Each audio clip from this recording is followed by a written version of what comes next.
Hi everyone, welcome to TLC. So, today's song review is Made in Africa by Marley. This song was released in 2012. It features Wale and the cast of Fela.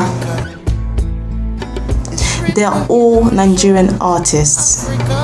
So, let's check out the lyrics.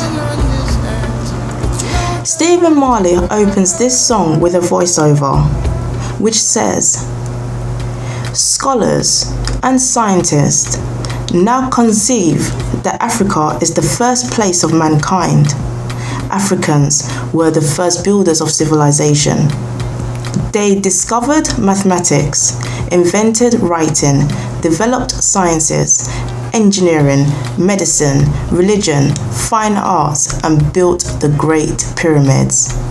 An architectural achievement which still baffles modern scientists."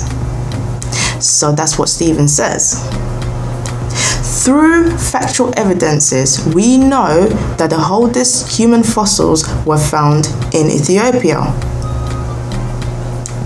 Careful studies in recent years claim to have revealed that one of the world's most relevant subjects, mathematics, which is what Stephen is talking about here, was invented in Africa. According to the LibertyWritersAfrica.com, historical facts, archaeology evidence, and artifacts lead to the origination of mathematics from ancient Africa more than 25,000 years ago. Perhaps the most famous African writing system is the ancient Egyptian hieroglyphs. Known as a human computer, Dorothy Johnson Van Gogh became part of a team that did mathematical calculations to help launch satellites and later human beings into space. Dorothy used maths to help engineers figure out how wind and gravity affected aircrafts. When she was first hired to work on the space program, Van Gogh's department was segregated by race. She and the other African American women in her unit used separate dining areas and bathrooms. 6 years after she was hired, Van Gogh became the manager of her division and the first black supervisor. 10 years later, the agency desegregated and she joined the Analyst and Computing Division, where she learnt computer programming and worked on programs that launched John Glenn and other astronauts into space for the very first time. The accomplishment of Dorothy Van Gogh and other female African American mathematics was the focus of the book and movie Hidden Figures. Technology. The Massachusetts Institute of Technology had its first African American graduate, Robert R. Taylor, in 1892. It was only 25 years in 1917 that the university gave its first civil engineering diploma to an African American. For quite a while throughout history, engineering was only entirely white. Dr. Rebecca Lee Crumpler. When it comes to medicine, Dr. Rebecca Lee Crumpler was the first black woman doctor in the United States of America, obtaining her medical degree during the 1864 American Civil War. Dr. Crumpler went on to work as a general practitioner and sought to help the large number of black people who would otherwise not have had access to any medical care. After the American Civil War, she later then published a book called A Book of Medical Discourses, which was a collection of medical journals. The purpose of the book was to educate others, especially other women, about medicine. Religion. Christianity in Africa arrived in Egypt in the middle of the 1st century. By the end of the 2nd century, it had reached the regions. In the 4th century, the Aksumite Empire, in the modern-day Eritrea and Ethiopia, became one of the first regions in the world to adopt Christianity as an official religion, and in the Nubian kingdoms. Stephen Marley goes on to say, the 225th emperor, direct descendants from Solomon and the Queen of Sheba. He is the King of Kings, the Lion of Judah. The name Haile Selassie I means power of the Trinity. This part of the song refers to Haile Selassie, first saying that he is the 225th emperor by tracing his ancestry back to the Queen of Sheba and King Solomon. Second, as the King of Kings and the Lion of Judah, the conquering Lion of Judah. Third, the meaning of Haile Selassie, which means power of the Trinity. Now, I've always wondered what his name meant. In the African tradition, the naming of a child is one of the most important responsibilities of parenthood. Naming a child is not taken lightly in Africa. It is in fact the most important task, because the naming of that child brings glory to that child and the family forever.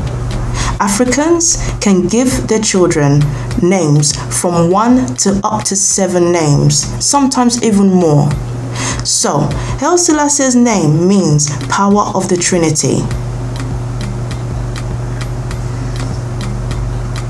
Stephen Marley goes on to say, educate yourselves of Africa.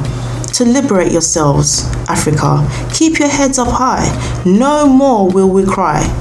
Our history that they stole, Africa, is written in our souls, Africa. Oldest nation on the earth, know just what you're worth. Well, it is asking us to go through history and study, sweep through the noise and land on something tangible. Learn about your history. Liberate yourself, because you are a free man and a free woman. So keep your head up, stand firm, stand tall, and stand up. This was all what Marcus Garvey preached about, the liberation of black people. His life work was all about the liberation of black people. Everywhere, the history stolen and twisted is finally coming to light for everyone in the whole world. No more will Africa cry, he says. The history is written in our souls, he says. Again, Bob Marley has always said they cannot educate us because it is a feel. You know it. You know who you are because it is written in your soul. And that cannot be stolen. The Bible verse, Revelations 21 verse 4, says, He will wipe every tear from their eyes, and death shall be no more. Neither shall there be mourning, nor crying, nor pain anymore, for the former things have passed away. Stephen Marley goes on to say, ships that sail to distant places robbed us of our rights and worth. History says that you've betrayed us. Talking of gods you serve, hear the rumbling in the sky, tears that our forefathers cry, and today we're still in chains. Take the shackle from our minds. You're the cornerstone, the king upon the throne. There were countless amounts of ships that voyage from distant places, such as the transatlantic slave ship and the Gong slave ship, that drowned over 300 slaves due to lack of fresh water on board. You can find out more about these ships if you check out my other videos like Buffalo Soldier and Natty Dread. Then there's an interesting voiceover at 4:05 to 4:27 minutes of this song. It says, Motishe, M-O-T-I-S-H-E. A few times it says Motishe. I understand that this might be one of the Ethiopian languages like Jez. However, this saying actually also translates in the Nigerian Yoruba language as I have done it, or it is done, or it is finished. The Bible verse, John 19 verse 30 says, So when Jesus had received the sour wine, he said, It is finished, and bowed his head. He gave up his spirit.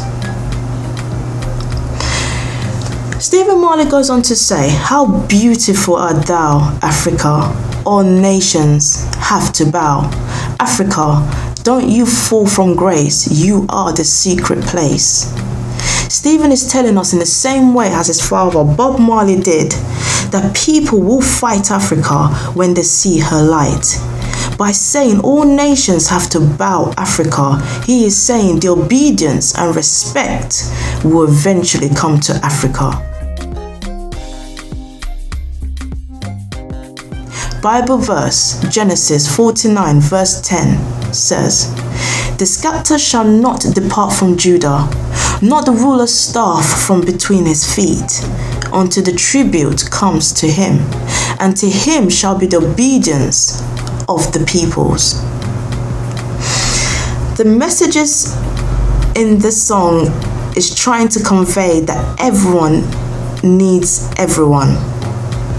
We all have our individual talents, and if we're able to come together, we could achieve the impossible. But if we let color, race dictate our lives, then it would defeat us. This song tells you to focus on Africa, because without her, you wouldn't have any progress in the world. Africa is the progress of this world, and everything in it cannot accomplish anything without Africa first. So we all, human beings and non-human beings alike, whatever you is, you have to accept Africa. Well, that's the end of my reaction and review to this song. So let me know what you all think below. Like, comment and subscribe. Take care. Until next time, one love.